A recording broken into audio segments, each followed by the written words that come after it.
Hey guys, it's Steve Currington at Cross Country Mortgage again. I'm going to talk about jumbo loans in just a second. You're going to follow me upstairs, but I wanted to show you, this is our backdrop. You may not see that. You see this background in a lot of our videos, but you see what we did? We took this door out to go upstairs, and then we had White Glove come wrap this. Whole background, some people might have thought it was like a green screen or something. It's just our wall as you walk into our office. So follow me upstairs, let's talk about jumbo loans.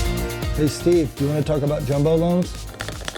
He does. So what's a jumbo loan? A lot of people ask that. What does that mean? What is a jumbo loan? It means that if you get a loan and your loan size is above a certain amount, what they call the conforming loan limit, then it's considered a jumbo loan. Now, what does that really mean? You know, like, okay, cool, what does that mean? It just means that the qualifications are a little bit more strict. The down payment requirement can be a little bit more strict. The interest rates are different because it's not you guys have maybe heard of Fannie Mae and Freddie Mac and Ginnie Mae. They insure all these, they're government insured loans. They're the government sponsored entities that are behind these loans so that we can offer like a 5% down conventional and 3.5% with FHA. And when you're doing a jumbo loan, it's considered a non-conforming loan because it isn't necessarily insured by Fannie or Freddie. It's just a different product. It's like a different kind of loan. And because of the size of it, there's just different rules. Typically, your credit score requirement is going to be higher to do a jumbo loan. In Oklahoma, it's just under $650,000 loan size. That doesn't mean purchase price, guys. So I have a client right now that's buying a $1.2 million house, but he's putting $600,000 down. So he's still below the conforming loan limit, so he can still get a normal conventional loan. If he was buying a $1.2 million house and he wanted to put, say, just 20% down, then that would put his loan somewhere in the 800s or 900s, and then he would fall under those jumbo guidelines. And typically,